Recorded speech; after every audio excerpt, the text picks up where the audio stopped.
Hey, you're in the library with the library prof.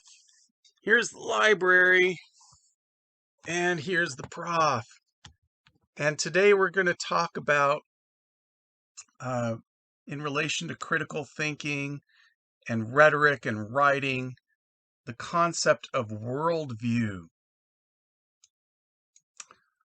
So, where to start? One large reason human beings do not accept the same starting points, premises, and conclusions in reasoning is that they do not all share the same Weltanschauung. That's the German word for worldview, a broad and agreed upon philosophical orientation. In Western civilization, for instance, two broad worldviews have been in historic tension and often outright contention. The monotheistic, belief in and privileging of one supernatural deity over all others in the public square, and the secular, no particular belief in or privileging of any supernatural deities in the public square. These are represented respectively by two cities, their roots extending into ancient times: Jerusalem, the holy city of the three great monotheistic faiths, Islam, Judaism, and Christianity, and Athens, the historic city that birthed democracy, science, rhetoric, philosophy, and tragic and comic theater. The civilizations of the East include worldviews associated with Buddhism and Hinduism, Taoism and Confucianism. Within Christianity, there are broadly divergent worldviews represented by Catholic, Orthodox, and Protestant traditions. In Islam, Sunnis and Shiites represent different worldviews. In Judaism, Orthodox and Reform strains represent different orientations to the world. Among secular people, there are fundamental disagreements over what elements constitute the best human future: capitalism, nationalism, socialism, environmentalism, feminism, and so on, each of which imply broadly different worldviews concerning human flourishing.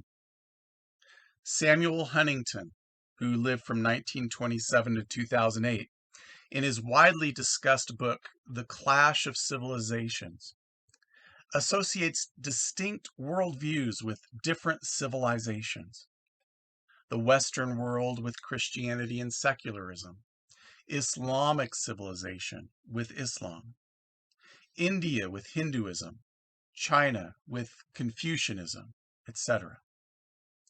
This diversity, Huntington argues, poses perhaps insurmountable difficulties for the achievement of a global, unified, secular, singular civilization over the next century, as aspired to by such 18th century Anglo-French Enlightenment thinkers as Voltaire, Francis Bacon, and David Hume, and in the 20th and 21st centuries by such figures as Bertrand Russell, Albert Einstein, Steven Pinker, and Bill Gates.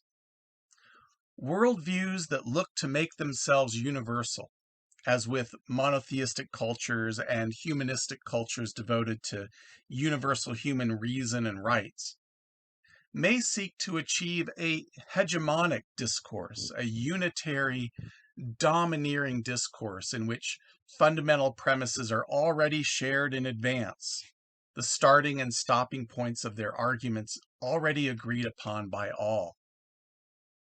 Such a discourse, should it ever reach its universal aim of netting everyone living, would presumably rest not just on powers of persuasion and pragmatic utility, but on powers of habit and violence, for human imagination and diversity do not generally lend themselves well or willingly to singular or conformist ways of talking, thinking, and acting. History suggests that human beings do not like to be governed in deed or thought, absent some degree of consent. and that they grow rebellious when their thoughts and deeds do not feel self-determined or chosen and in accord with private conscience or tribal affiliations.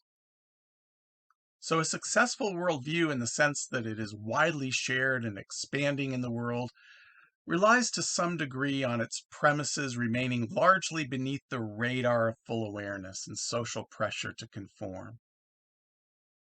As a system of ideas, it thus constitutes an ideology that people just don't talk about all that explicitly, but which is widely shared.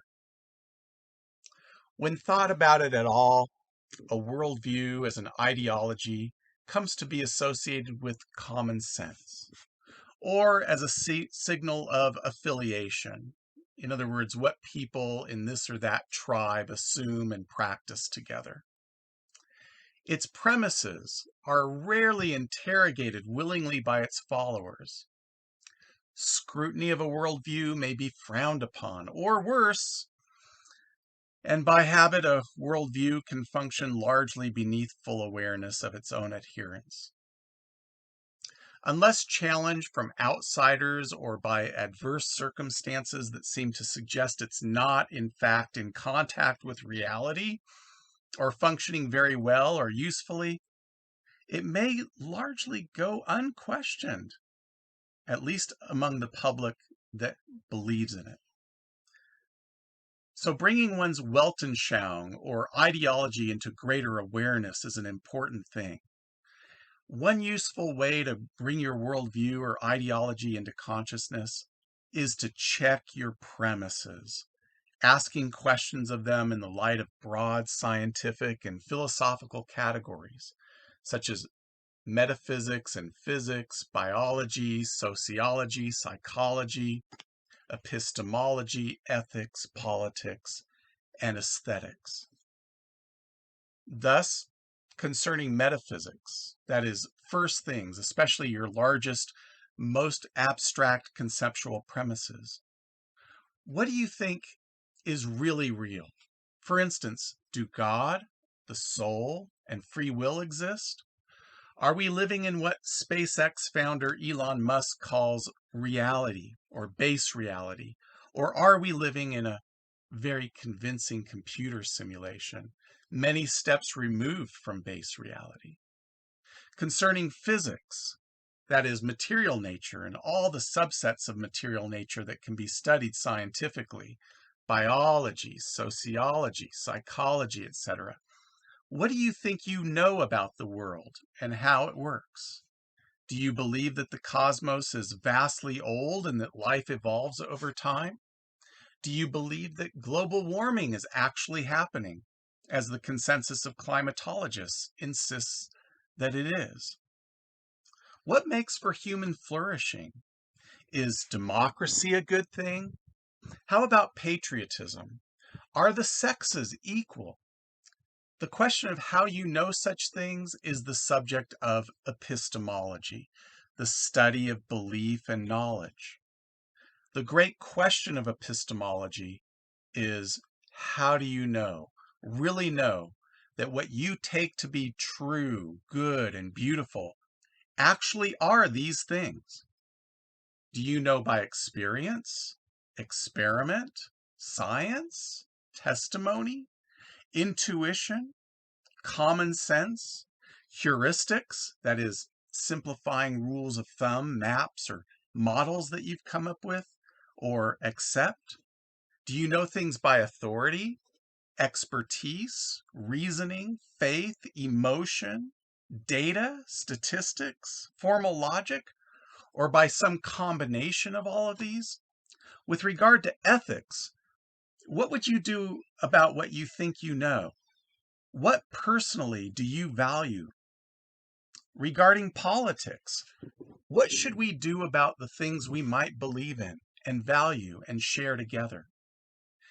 Ethics is about individual action, politics, collective action.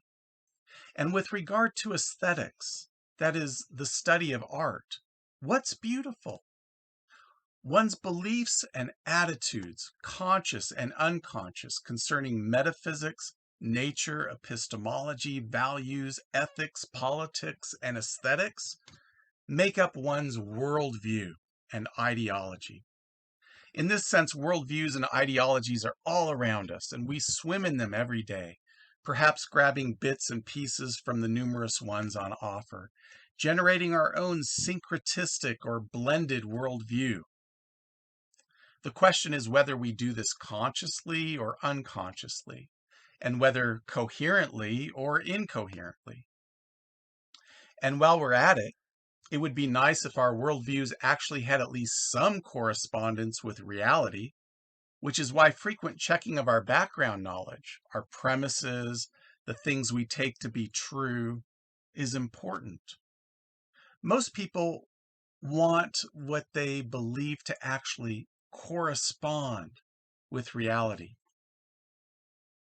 They don't want to live as if it were true. They want it to be true. So that's a start with worldview. And if you found this helpful, give me a little thumbs up before you leave this YouTube. And thanks for spending a little time with me.